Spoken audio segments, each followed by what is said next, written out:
Let's go just a little bit further over the border up to Canada now, where they have a new Prime Minister, Mark Carney. He's the new leader of the Liberal Party, who of course replaces the train wreck that was Justin Trudeau. He worked out, of course, that there is no way he's going to win the election that is set to be held in October this year. It'll probably be earlier now that they've had a change of hands with the leadership. Here is Justin Trudeau saying thank you so much.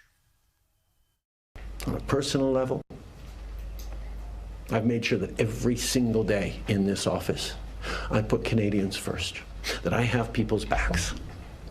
And that's why I'm here to tell you all that we got you. Even in the very last days of this government, we will not let Canadians down today and long into the future.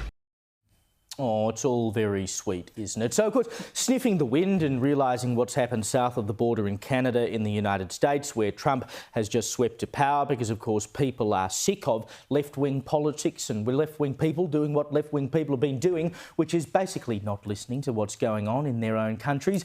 The Liberal Party has said, yes, let's bring on someone who wants to do everything we've been doing for years and years under Trudeau. Here is Mark Carney. Donald Trump, as we know, has put, as the Prime Minister just said, unjustified tariffs on what we build, on what we sell, on how we make a living. He's attacking Canadian families, workers and businesses, and we cannot let him succeed. Yes, we're going to stop that evil Trump. Good luck with that, because you're not going to win the election. If there's one thing we should be grateful for, it's that Chrystia Freeland, who was also in the running for Prime Minister, after this speech just somehow didn't make it. A few weeks ago in Saskatoon, I met a 4-year-old girl named Ari. She asked me, "Can you stop Trump from invading Canada?" Ari is a smart girl, and she's asking the right question. I'm running to be leader of the Liberal Party and the next Prime Minister of Canada.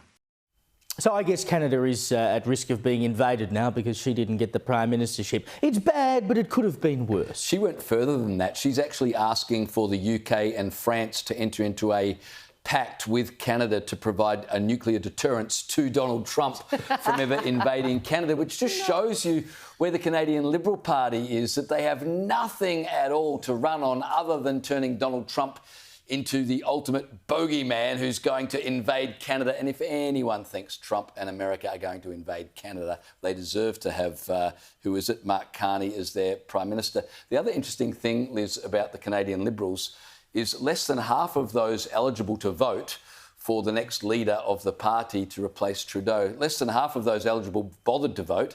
And when they did, they voted for a guy who's not even in Parliament. Mark Carney's not even in the Parliament. This is true. This was replacing, like, King of the Globalist picks with another King of the Globalist picks. Like, read Carney's resume. It's like, oh, do me a favour. And this is going to be a marvellous showdown. Canada is due to go to the polls in October, but everyone suspects they'll go earlier.